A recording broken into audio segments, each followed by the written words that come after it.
Well, good morning, everyone. It's an absolute delight to welcome David Oliver to our broadcast this morning. David is a good friend of many years and also the author of this book, All About Heaven, which was published last year. Welcome to the show, David. How are you today? Doing great, Malcolm. Thank you. Doing great. Good, good.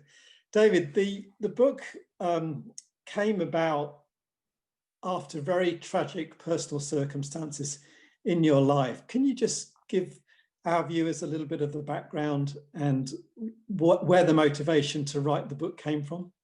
Yeah, so over my right shoulder, folks, you'll see a picture of my firstborn son, Joel David, my best friend, co-laborer, both in commercial work and in church work. And just over 18 months ago, 20th of December, Joel died after a brutal, brave, and challenging battle with cancer. And in the July of that year, he'd been so fit, he was cutting down trees on our property. So you can see the decline between July, totally fit, December, left this planet. And lots of challenges, Malcolm. I'll not go into them in detail here, I guess, but enough to say on the 3rd of December, we got a very tearful call from Joel saying, "Mum and Dad, I've been given 2 weeks to several months to live. Can you and the family please all come up?" Then for 17 days as a family, we moved into the hospital, James Cook Hospital, and we nursed him 24/7 until just around midday on December the 20th. He took his last breath. And as dad, I had the privilege of saying the last words over Joel. And as those last words left my lips, his last breath left his. And I'll never forget the moment. In fact, I was shedding a tear just before you turned the camera on. I was rereading it, but there's Joanna, his wife, Jacob, his 13-year-old son, and Daisy, 17-year-old daughter, just utterly bereft around the side of Joel. And there was the holding of his rapidly cooling hands. And then just by steps, individuals left the room having said their last goodbyes. And I was left alone, and I laid my head against his still slightly warm beard. And as I did that, troubling questions began to surface in my mind. Where exactly has Joel gone? What exactly is he doing there? And how come, as a Christian leader, 4 decades of preaching and teaching, I don't know the answers to those questions? That's how the book was birthed, Malcolm. Yeah. It's really interesting, isn't it? Because as you say, you've been a teacher for 4 decades. And it struck me when we were first talking about the book all those months ago that there really isn't a lot of teaching in the church about where we go when we die.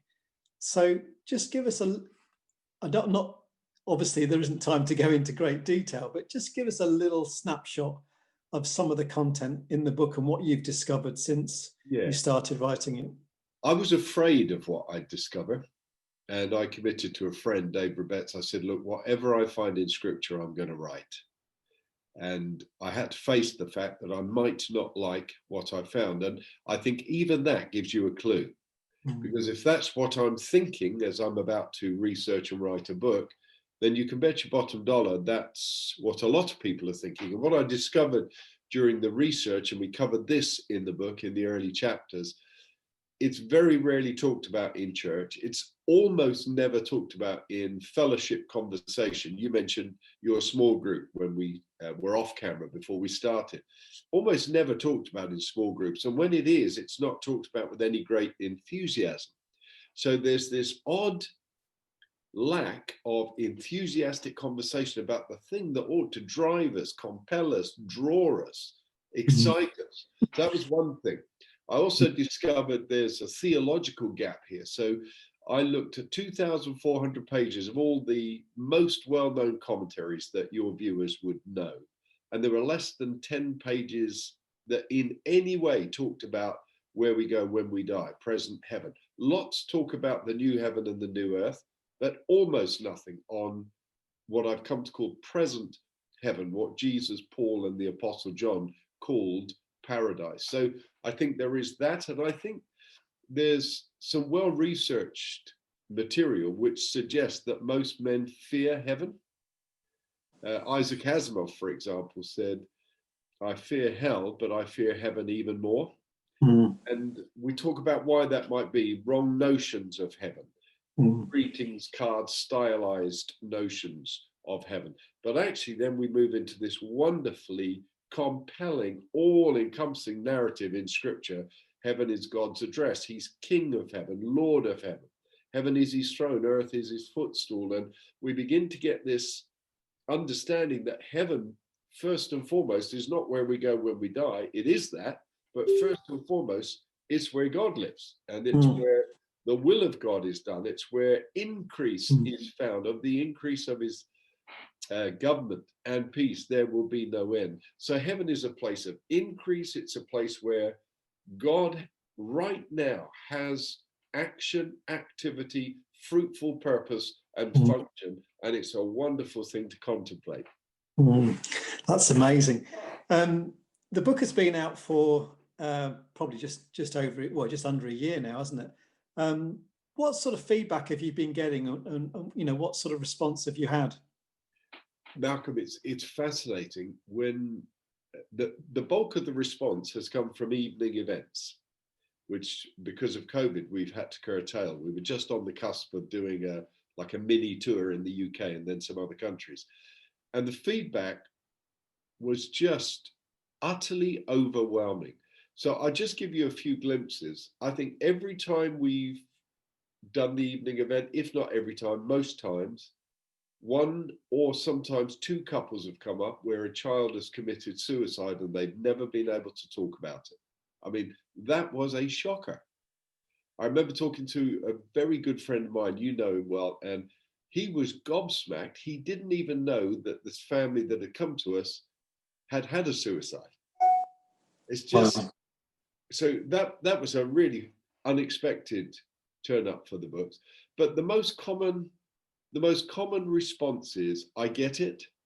The most common response is, I can't wait to go there, which is, in my heart, when we wrote the book and when we do the evening event, my heart is to open a window into heaven that has people leaning through it, longing to get there. So I think that's the most common one. For many, actually, I was wrong just now. This is the most common response. It's the first time I've ever heard a message on heaven. Wow.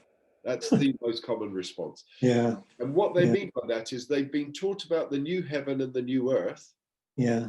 Which is, of course, at the return of Christ. And I think most Christians get that, but it's kind of in the distance. And yes, it's wonderful, but don't have to think much about it. Yeah.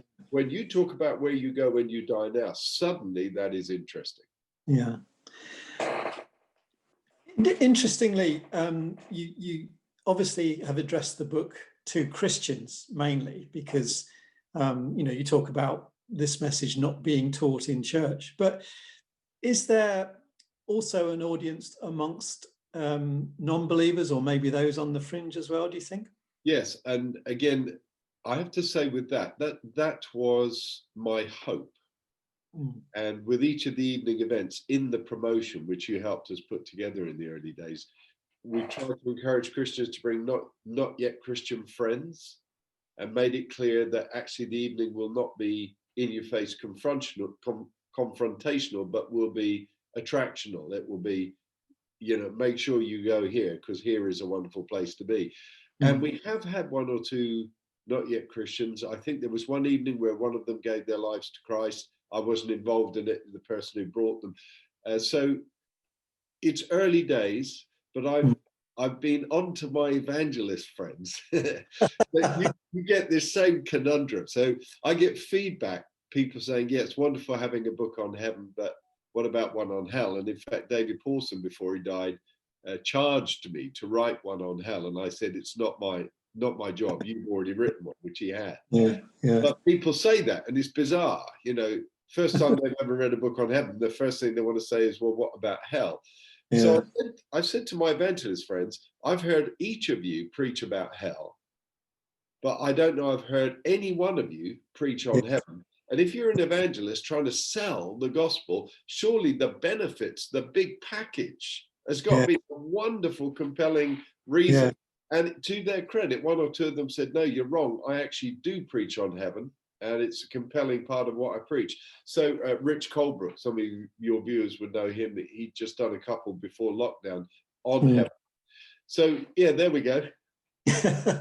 Well, thank you so much, David. I'm sorry our time's up. We could talk to you for much longer, but obviously we wish you and the book every success in the future, especially in these very troubling times that we live in at the moment. I think the book is so important. So thank you again for writing it, and wish you every success with it. Thank you, Malcolm. I'd like also to just mention, if you'd like to look at the book, see a little video about the book, or purchase it, davidoliverbooks.com. davidoliverbooks.com. Thanks, Malcolm.